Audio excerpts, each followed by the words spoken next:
Il y a 3 petites questions que je pense qu'on doit se poser quand on est dans un couple. C'est: est-ce que ça me fait du bien? Est-ce que je me sens protégée?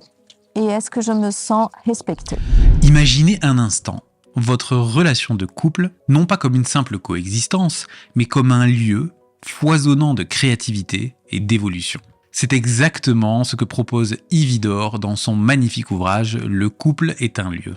À travers des concepts théoriques enrichissants et une multitude de cas cliniques, Ivy nous emmène dans les territoires intimes du couple, la rencontre, la sexualité, la parentalité, et même des sujets aussi délicats que la séparation, la maladie d'un enfant ou les défis des couples culturellement mixtes. Alors que vous soyez thérapeute, travailleur social, coach ou tout simplement intéressé par cette question dans le couple, ce livre est une mine d'or d'informations et je suis allé directement à la rencontre de son auteur pour vous parler de sa genèse, de la manière dont il est sorti de son esprit pour nous le présenter à toutes et à tous. En fait, c'est vraiment l'idée d'entendre les personnes. Je trouve que depuis pas mal de temps, et puis c'était une ressource pour moi dans la clinique, j'observais que certains couples, en changeant de lieu, en changeant de contexte, pouvaient retrouver des éléments de compréhension, d'entente, d'apaisement, qui étaient assez intéressants. Et même dans le travail clinique, quelquefois je disais, mais partez, sortez de chez vous, allez ailleurs et tout ça.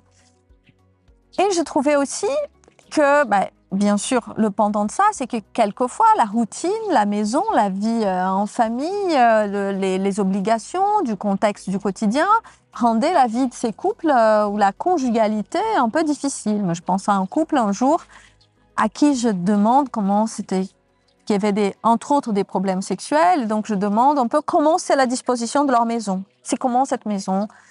Moi, j'avais à l'esprit, est-ce que la chambre des parents est trop près de la chambre des enfants et que, voilà, ils sont un peu embêtés par ça. Et donc, ils m'expliquent que non, ils ont leur chambre, que la chambre des enfants est à l'étage, eux, ils sont au rez-de-chaussée. Et je dis, mais si je rentre dans votre chambre, qu'est-ce que je vois? Quand je rentre dans cette chambre, qu'est-ce que je vois? Et ils m'expliquent qu'il y a les posters des enfants tout autour de leur lit. Ok. Et donc, des grandes photos.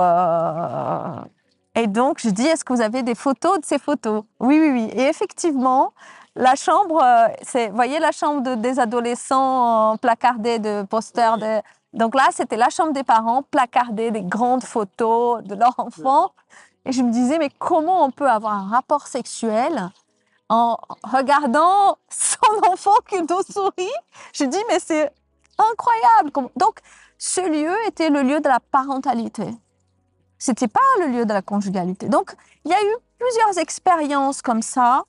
Et je trouve que ce qui s'est passé avec la Covid, avec cette privation de lieux extérieurs, cette obligation de rester dans des lieux confinés, j'ai détesté ça. Vraiment, je trouvais ça hyper dur de ne pas pouvoir décider. Oui. Bien sûr, on était bien, on était en famille, quand on a un espace sympa, ok, mais cette chose de ne pas pouvoir aller ailleurs et aller là où on veut aller, pour le migrant que je suis, pour la migrante que je suis, de dire je ne peux pas aller chez moi alors, si je veux rentrer dans mon pays, je ne peux pas. Ça a fait quelque chose et je l'ai entendu aussi chez d'autres migrants. Comment c'est venu percuter sur, mais alors, s'il m'arrive quelque chose ici, je ne peux pas rentrer, si je ne peux pas voir ma famille. Cette idée du sentiment d'être exilé, ce qui vivent les exilés, ce qui vivent les personnes qui ont l'asile, vraiment, je trouvais que c'était assez percutant dans cette période. Et cette période-là a activé en moi encore plus. J'avais déjà écrit quelques articles sur cette question du lieu. Je me suis dit, tiens, c'est vraiment le travail avec les couples. J'avais depuis longtemps envie d'écrire un livre sur les couples parce que je trouve que la clinique du couple a été toujours une clinique qui m'a interpellée. Un jour, justement, à l'académie, on faisait un jeu de rôle, à l'Académie de psychothérapie di Rome. On faisait un jeu de rôle. C'était un couple. Et j'étais co-thérapeute. Et je me suis dit, mais comment faire avec ce couple? C'est difficile. Et au moment de la pause, je me dis, mais en fait, je ne sais pas, je sais pas ce que c'est que ce couple. Je ne sais pas ce que c'est. Et ma superviseure, qui était Anna, me dit, mais c'est quoi un couple pour toi? Ah, je me suis dit, mais c'est quoi un couple pour moi? C'est quoi les couples qui m'ont intéressée? Donc, cette question, elle est présente dans mon esprit depuis très longtemps.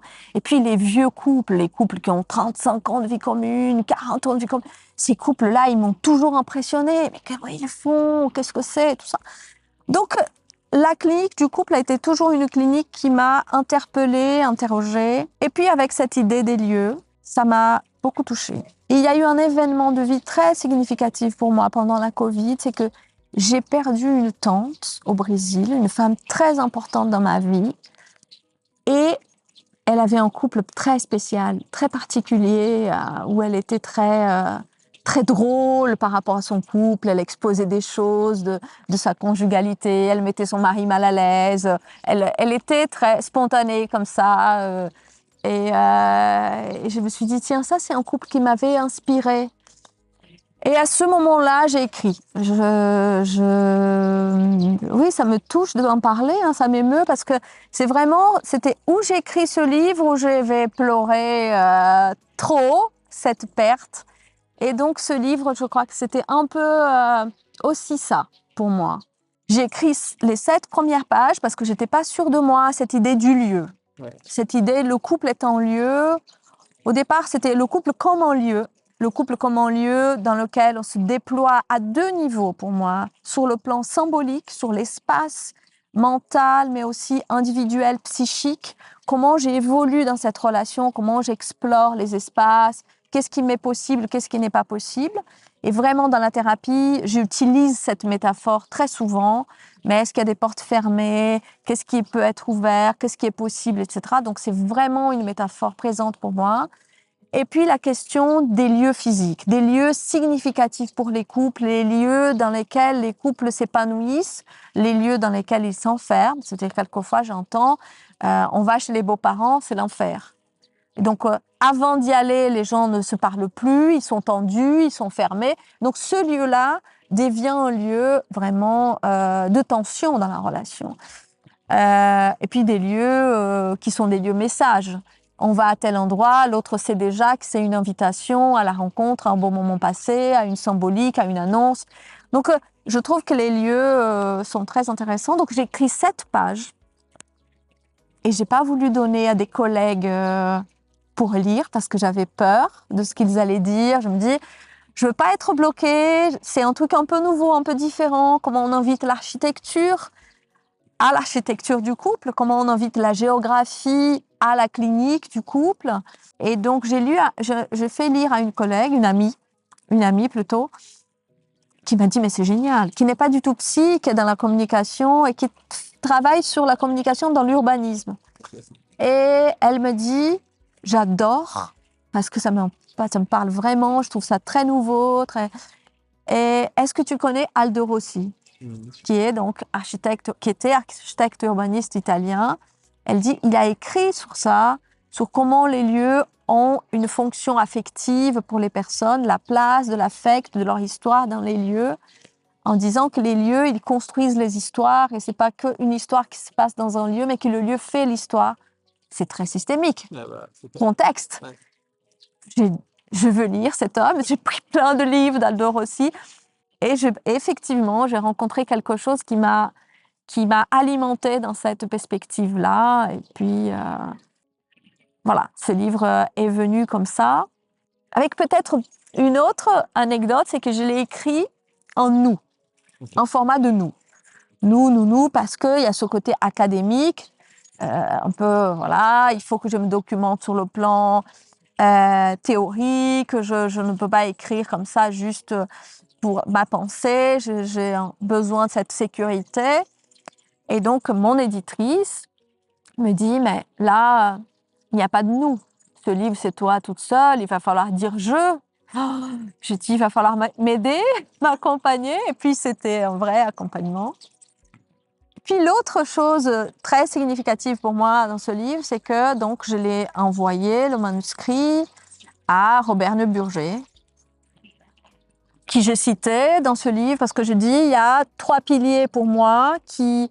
Alors, je ne pense pas m'être inspirée directement en parlant du couple est en lieu, cette métaphore du lieu et cette manière de le penser, je ne pense pas avoir été inspirée directement de quelqu'un, mais je pense qu'il y avait un terreau dans lequel cette pensée a pu surgir, a pu apparaître, qui était Moni El-Kaïm, Philippe Caillé, Robert Neuburger. Et je trouvais que c'était intéressant dans ce livre d'amener un petit peu ma façon de lire leurs pensées. C'est pas leur pensée, mais c'était ma lecture de ce qu'ils pouvaient apporter. Et Robert Neuburger lit le manuscrit, il m'envoie un mail en me disant « C'est très intéressant, ça me plaît beaucoup. J'accepte d'écrire donc votre préface. » OK. Quelques semaines après, il m'envoie un mail, il dit « Est-ce que je peux dire quelque chose sur votre livre ?» J'ai tremblé. Je me disais, il va dire que c'est nul, elle va dire que ça n'a rien à voir. Qu'est-ce que c'est que cette histoire? Le couple est en lieu, mais d'où vous sortez ça, madame? Et donc, je lui dis, bien sûr que je veux bien savoir ce que vous pensez. Sachez qu'on est dans la période de correction et donc je ne pourrais pas faire des grandes modifications, mais bien entendu, je veux bien.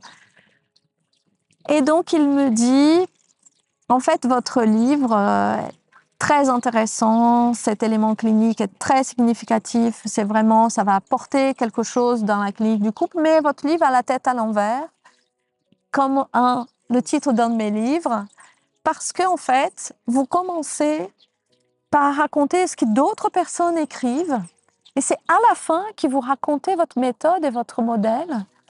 En fait, il faut changer ça. Il faut que votre modèle et votre méthode soient en première ligne, parce que c'est ça la nouveauté, c'est ça qui est...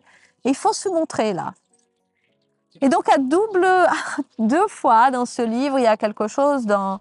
Il faut y aller, il faut assumer une pensée.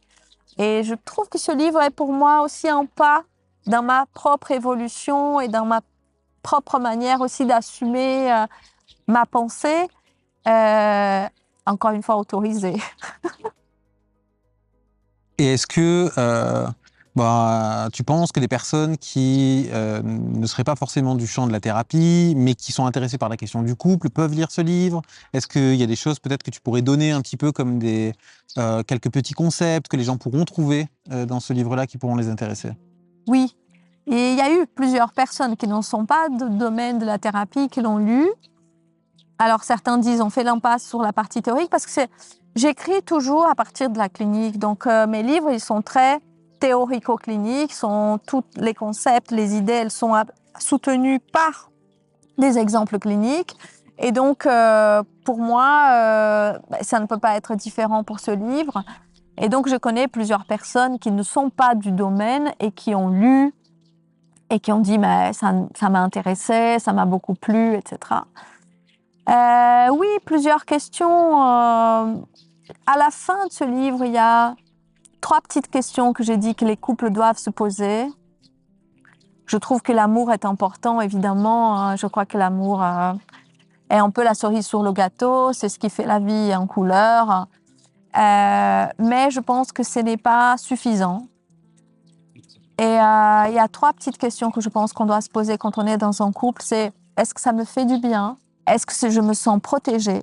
Et est-ce que je me sens respectée? Et ces 3 questions, elles sont pour moi des questions qu'on doit quand même se poser quand on est en couple, surtout quand on est dans un couple dans lequel on s'interroge sur la longévité de la relation, sur notre état autour de la relation, et que quelquefois, l'argument de l'amour devient un argument qui dépasserait ces 3 éléments-là, qui pour moi sont des éléments qui racontent notre humanité, notre dignité. Donc oui, je pense que c'est important de s'interroger comme ça. Voilà, j'espère que vous aurez passé un aussi bon moment que moi à la compagnie d'Ivy. Vous en saurez un petit peu plus sur ce magnifique ouvrage dont je vous mettrai un lien dans la description de la vidéo si jamais vous souhaitez vous le procurer. En ce qui me concerne, j'ai déjà hâte de vous retrouver dès la semaine prochaine pour une nouvelle vidéo. Et comme d'habitude, en attendant, prenez bien soin de vous.